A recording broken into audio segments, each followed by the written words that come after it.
Hola, soy Agustín Blanco Echavarría, el responsable de la unidad de lípidos del Hospital Universitario 12 de Octubre, y quería daros la bienvenida a este nuevo módulo de Arteriotrends, en este caso el número 4.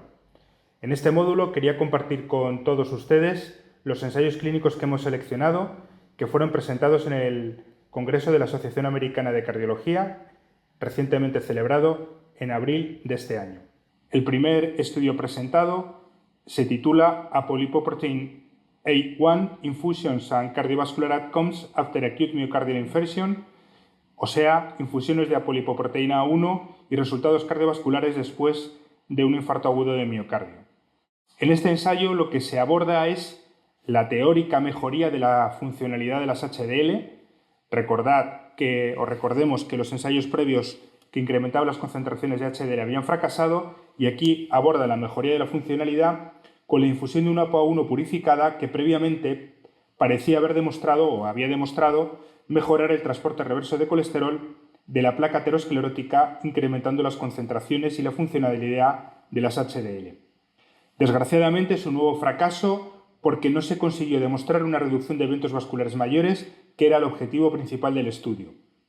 Por lo tanto, constituye un nuevo fracaso en las hipótesis de las HDL. Quizás como puerta a la esperanza podríamos decir que el objetivo de tratamiento era demasiado corto. Los resultados eran a 90 días, a 3 meses desde el infarto agudo de miocardio, desde el episodio, y se trataba de con infusiones endovenosas cada 4 semanas, lo que limitaría el tratamiento a largo plazo. Es decir, que aunque estadísticamente no se consiguió reducir los eventos vasculares mayores, sí que parecía que había una tendencia hacia disminución de los eventos, pero que no fue estadísticamente significativa. En fin, es una piedra nueva en el camino de las HDL. El siguiente ensayo que quería compartir con ustedes es How Angiopoietin-like 3 Inhibition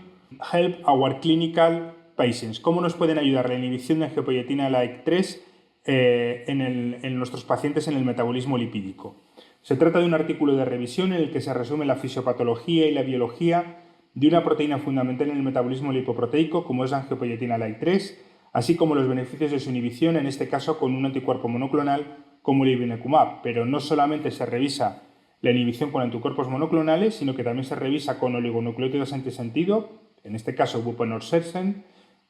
y también con la edición genética a través de la tecnología CRISPR-Cas9.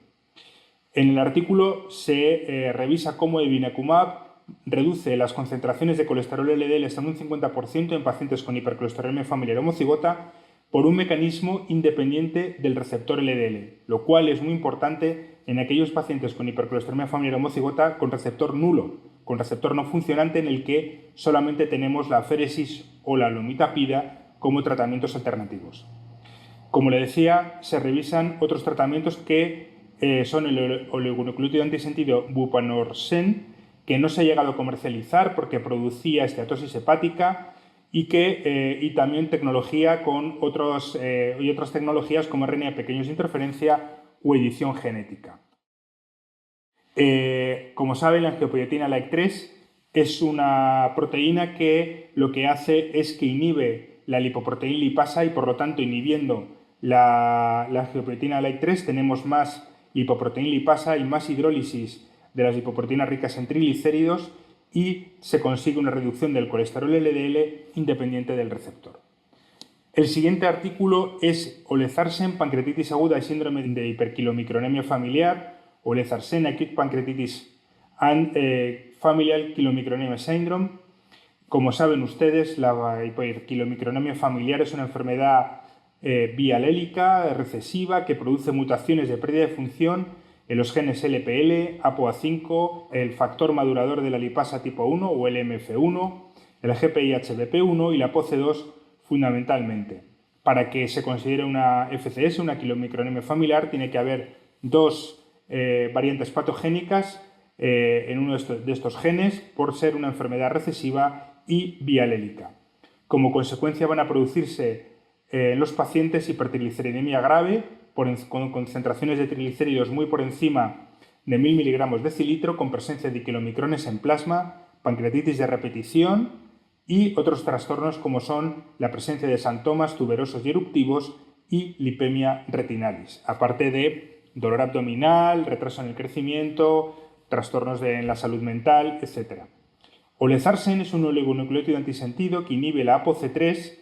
que es de nueva generación y que está conjugado con la tecnología GalNAc, que se une muy selectivamente a la sialoglicoproteína hepática, entrando mucho más selectivamente en el hepatocito. Va a reducir las concentraciones de triglicéridos, aunque en menor medida que en pacientes sin quilomicronemia familiar, probablemente porque los pacientes tienen actividad nula de la lipoproteína lipasa. Pero lo que sí que es importante y relevante es que reduce significativamente la incidencia de pancreatitis aguda en estos pacientes, que al fin y al cabo es lo que les limita la calidad de vida y también lo que va a disminuir las consecuencias tan graves de una pancreatitis aguda de morbimortalidad. Y produce menos trombopenia que el volanesorsen, que es el primer oligonucleótido antisentido, el único comercializado en Europa, que tenemos aprobado en nuestro país con unas condiciones de financiación diferentes y que desgraciadamente produce más trombopenia, ya que no es tan selectivo al no estar conjugado con el residuo GalNAc. Este es el estudio que les quería comentar. Entonces, por lo menos es un paso adelante en el sentido de que tenemos una nueva opción terapéutica para estos pacientes que, aunque no reduce tanto las concentraciones de triglicéridos, sí que reduce la incidencia de pancreatitis aguda. El siguiente ensayo que quería comentarles es An Inclisiran First Strategy versus Usual Care in Patients with Atherosclerotic Cardiovascular Disease. Es un ensayo realizado en los Estados Unidos, en lo que, ya que la mayoría de pacientes con enfermedad vascular aterosclerótica, como saben, desgraciadamente no alcanzan los objetivos del LDL que recomiendan las guías clínicas. El tratamiento sistemático con inclisiran, como primera medida en estos pacientes con enfermedad vascular establecida, que no llegaban a alcanzar los objetivos del LDL marcados por las guías, fue superior al tratamiento estándar en la reducción de las concentraciones del LDL y en la consecución de los objetivos terapéuticos, con un buen perfil de seguridad y una cómoda posología que facilitaba la adherencia y la persistencia al tratamiento. Otro ensayo clínico que